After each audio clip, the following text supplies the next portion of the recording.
Hi everybody, welcome to Story Time with Miss Denise. So today's story time has all about animals. So an animal song, an animal felt board story, and 2 books with animals. Who likes animals? I do, because I'm a seal. That's right, Sam, you are a seal. I see some bears. Yes, there are some bears. That's 5 bears in a bed. So should we get started? Okay. So here we go.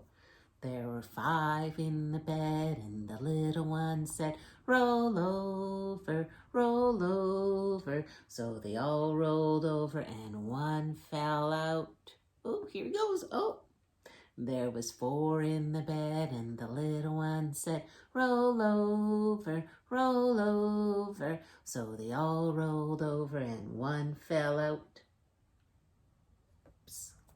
There was 3 in the bed, and the little one said, roll over, roll over. So they all rolled over, and one fell out.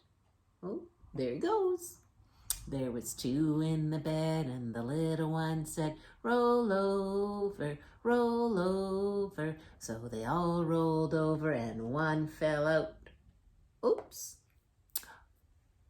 There was 1 in the bed, and the little one said, I got the whole bed to myself. I got the whole bed to myself. I got the whole bed to myself. I got the whole bed to myself. See, the pink bear has the whole bed to herself. There we go. So I have another story. And it's got lots of animals in it. And it starts off with, does anybody know what this is? That is a bald eagle. Bald eagle, what do you see? I see a salmon looking at me. Salmon, what do you see? I see a sea otter looking at me. Sea otter, what do you see?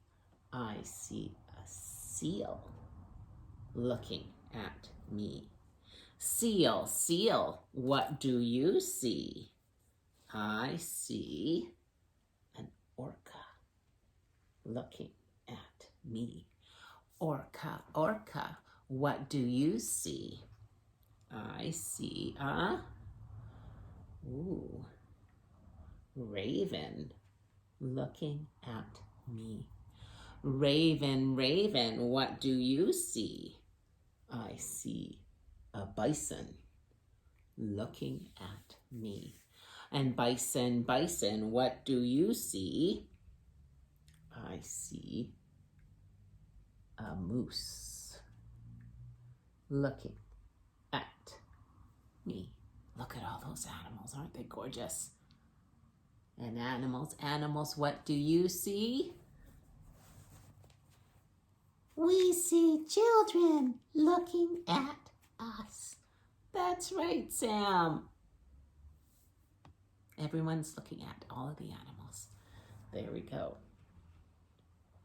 So we'll take the animals down and we'll get to our storybooks. Our first one is called Grumpy Cat. Do any of you have a cat or even a grumpy cat? Let's find out. Grumpy Cat.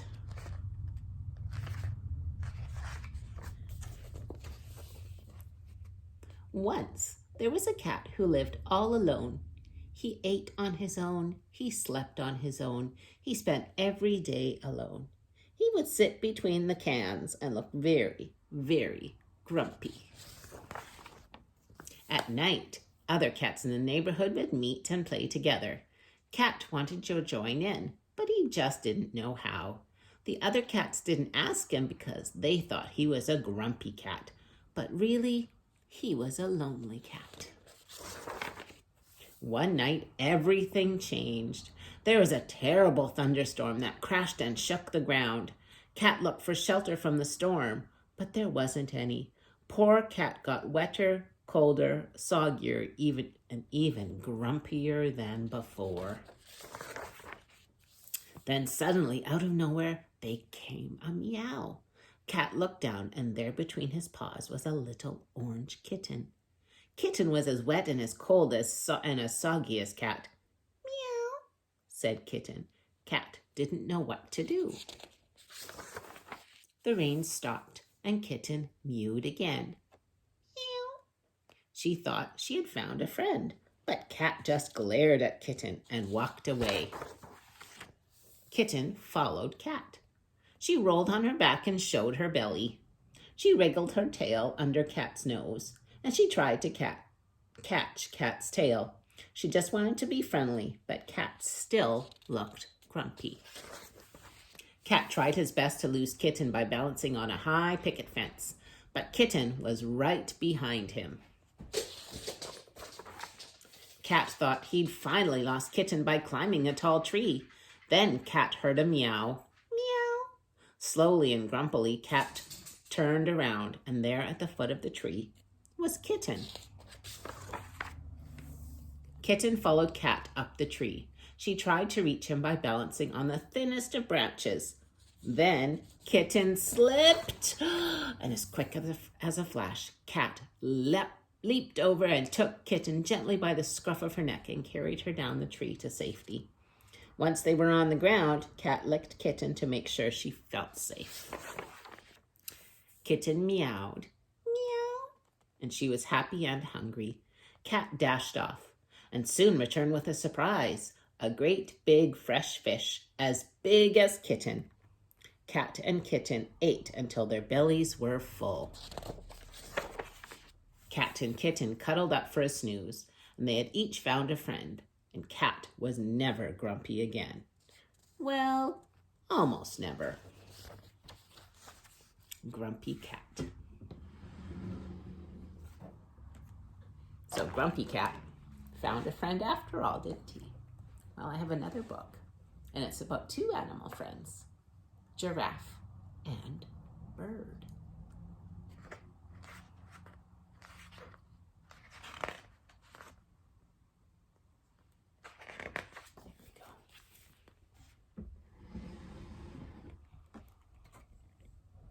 It's true that getting along can be difficult. If the bird could tell you, he'd say he can't stand the giraffe. And if the giraffe could tell you, he'd say he can't stand the bird. The bird, you see, makes funny faces at the giraffe. And the giraffe sticks out his long tongue at the bird. This makes the bird twitter in the giraffe's ear. Tweet, tweet, tweet. And that makes the giraffe invade the bird's personal space. Some days, the giraffe has bad breath. Ugh. Other days, the bird eats too many berries, which are high in fiber. Oh dear. Frequently, the giraffe makes loud noises when he chews his food with his mouth open. Often, the bird slurps up a slimy worm in front of the giraffe. Sometimes the bird prunes his feathers just above giraffe's head. This makes the giraffe sneeze. And every time the giraffe lets out a sneeze, the bird is blown right off the telephone wire. Achoo! And every time the bird is blown off the telephone wire, he flies up to perch right on the giraffe's horns. When the bird perches on the giraffe's horns, giraffe swats him with his ears. Swat, swat, swat. And when the giraffe swats the bird with his ears, the bird pecks him with his beak. The pecking makes the giraffe shake his head until they are both dizzy and woozy, and they both tumble to the ground. Ooh, thud.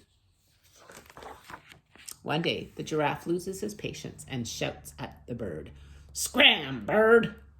And the bird gets fed up and shouts back at the giraffe, "Get lost, giraffe!" That night, there is a seriously scary storm. All of the telephone poles crash to the ground. The giraffe wishes he could hide his eyes under the bird's feather so he wouldn't see the lightning. The bird wishes he could hide under the giraffe's ears so he wouldn't hear the thunder. Crash, bang, bang, crash. The next morning, the bird feels glum. He has nowhere to sit and no one to pick and peck. The giraffe feels lonely. There is no one around to pester and perturb him. No one around to pester him. The giraffe has time to think. The funny thing is that all the giraffe can think about is the bird. What can he do to bring the bird back? The giraffe agrees to help the telephone company for a while. He doesn't have to wait long for the bird to return. He also doesn't have to wait long for the bird to start making funny faces again. Snap, tweet, flap, tweet, thud. Oh! Now, it's true that getting along can be difficult.